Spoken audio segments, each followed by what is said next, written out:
In the heart of Saudi Arabia, a new era of golf is taking shape. Powered by PIF, golf is being reimagined not just as a game, but as a force for innovation, sustainability, and opportunity. In this series, we take you across the diverse landscapes of Saudi Arabia, revealing how world-class golf courses are transforming landscapes, connecting cultures, and inspiring the next generation, and how, using cutting-edge technology, audiences can experience these courses before they're even built. This is PIF Future Fairways.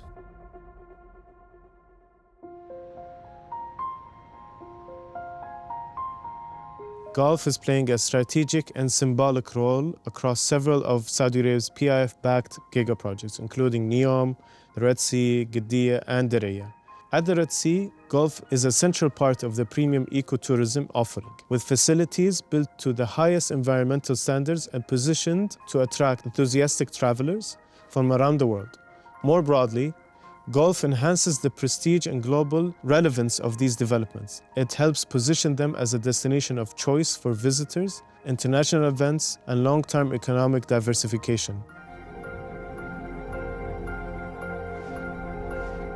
So the vision for golf here at Red Sea, and here particularly at Shura Links, is predominantly we are a resort island destination, catering for the guests that will come to the island and stay with us.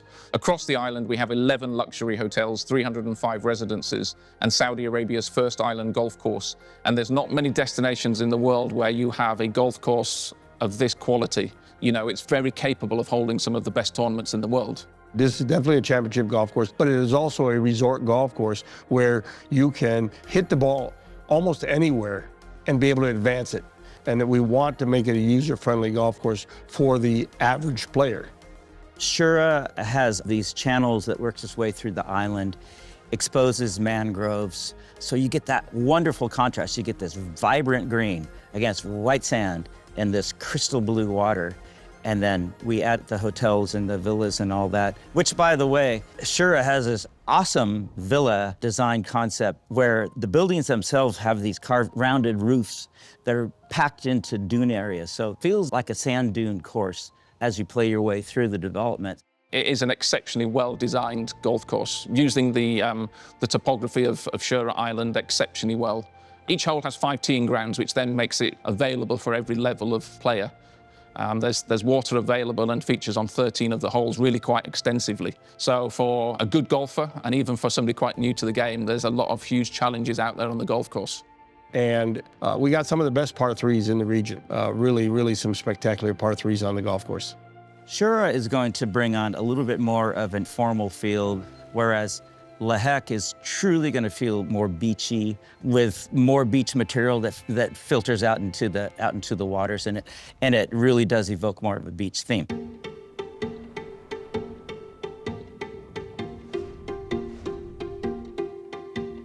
Laheq for us is a great opportunity to create this integrated lifestyle residential community on an island on the Red Sea that's never been done before.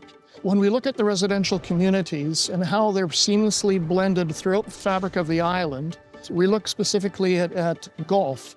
And I think the golf course on Laheq, it's a golf course that will be ideal for families and friends to golf. And it's something that we want to see the opportunity to bring tournament to the island. And I think the essence of the ring and the hospitality component of it will really strengthen that access to golf and inspire others to also participate in the activity while they're on the island. With Laheq, I guess what we're doing is island golf. It's island golf, it's out on white sandy beaches and that, but it's kind of like a desert golf theme. And Laheq has a lot of these bigger, wider, connected golf holes. And in between the hole, we have a lot of connected turf. So you as a golfer, instead of standing on a tee and thinking, oh, I'm gonna lose there, I'm gonna lose it there, you can feel like you're almost on a driving range because you know that ball that winds off, you can go chase it down and find it. It might be in a weird place, but it's on turf. So when you tee off at Laheq, you're gonna tee off on hole number 1. You're not gonna come back to the clubhouse until you get to the 18th green. On the 9th green, there's a very nice halfway house, and it'll actually overlook Shura Island, which is fantastic. When you visit the golf course, we were very mindful about how we create opportunities for views and views being protected throughout the island itself. Whether or not you're in the north end of the island, the west or the south, there's always a view and there's always something to look at. Laheq is an island of social conviviality. It's a community of like-minded individuals. And long-term, it's a generational island where generations will grow together. And the idea of families on Laheq is a very important part of who we are as a project. Golf, it's a lifetime sport. I mean, just on a personal note, my father and my son who recently got into golf, we just had our first 3-generation round together in the Royal Greens in Saudi Arabia. So, you know, when you have 3 generations playing together at the same time, says it all about the sport. But I think it's very much a parent-to-child relationship, extremely healthy, because you end up spending so much time building these memories. It is a sport that has always been designed for everybody to play, in my opinion.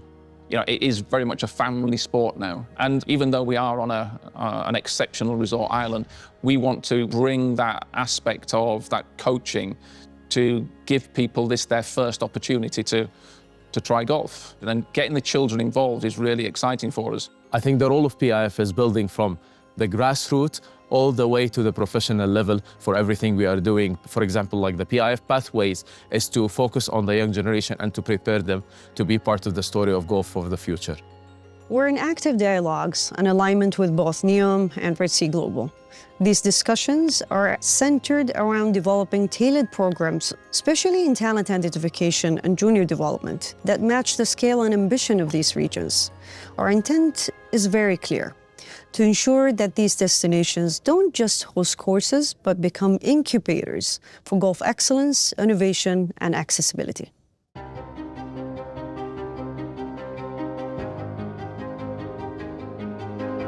The 2 projects are very similar in that they're both on fantastic sites, these islands out in this wonderful setting. It's an easy canvas to work to from that point.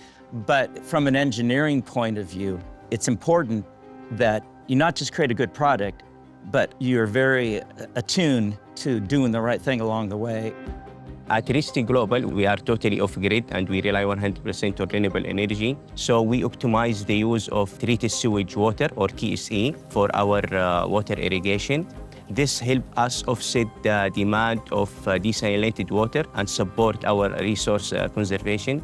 Our irrigation system is controlled by an advanced weather stations that measure the microclimate in real time.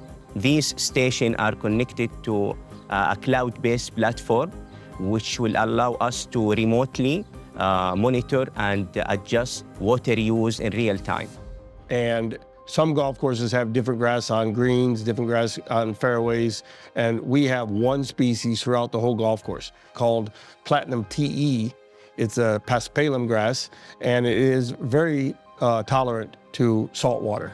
We're able to have this sea overspray, and it doesn't affect the plant. And we already see the wildlife coming back. We see the birds coming in. We see the osprey. You know, you're going to see more and more of that as the golf course matures. At Red Sea Global, sustainability does not stop at design and construction. We ensure our sustainability compliance is carried out through the operation stage of our golf courses.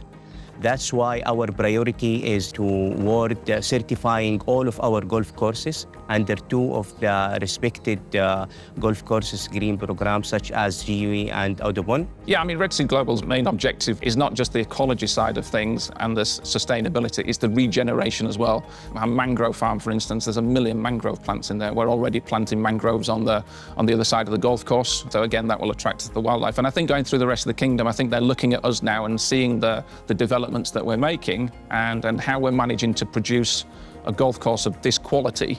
As I've said, I believe that it will be one of the top golf courses in the Middle East, and you know, as we progress forward, I believe it will be one of the top golf courses around the world. This golf course is going to be spectacular in person, and I think it will be a lot of fun on simulators as well. Many people have not yet had the opportunity to travel to the Red Sea, but through 3D mapping and simulator environments, PIF is creating opportunities to engage with these destinations in a more tangible and emotional way. Future Fairways is a groundbreaking technology that we are using for the first time to access and to experience future golf courses that we are building part of our great giga projects, including the Red Sea with the courses at Shura and Laheq. If you're building a golf course, you want it to be as accurate as possible, especially like on a green. And for Laheq, we used a digital twin workflow, whereas for Shura, we used LiDAR drone imaging, which is terrain-based LiDAR mapping from either an airplane or a drone. That creates terrain files that are usable in the software that we use to build the course. So when it comes to building the course, those data tiles are rendered into terrain, and from that terrain, you take satellite imagery and you trace out the golf course. From there, we use Blender to combine the LiDAR terrain and the drawing that we made and create what's called a mesh that goes into Unity, which is the game system that we use to create the golf course. And from there, that's where the design starts, adding trees, adding grasses, rocks, bridges, buildings, all that kind of stuff. And once the design and build is complete, it's ready to be played on simulators across the world. Yeah, I think people being able to experience the golf course prior to even coming here in any aspects is fantastic. Physically being able to stand on the first tee and see where that hole goes, standing on T2 and seeing the extent of the water down the left-hand side and the fairway in front of you is a really important thing for us. As I've said, people will come here to play this as potentially a bucket list destination of a golf course. I think it's an opportunity to engage people in Laheq in its early stages while we're still fully under construction. I think is almost a priceless opportunity to show people what it is we're doing. The emotional connection that comes from experiencing these courses virtually will be a key driver of awareness, anticipation as we work towards bringing these beautiful physical developments to life. For many young Saudis, this isn't just about 18 holes or a traditional course. It's about how golf fits into their identity and ambitions, one that is accessible, enjoyable, and proudly Saudi.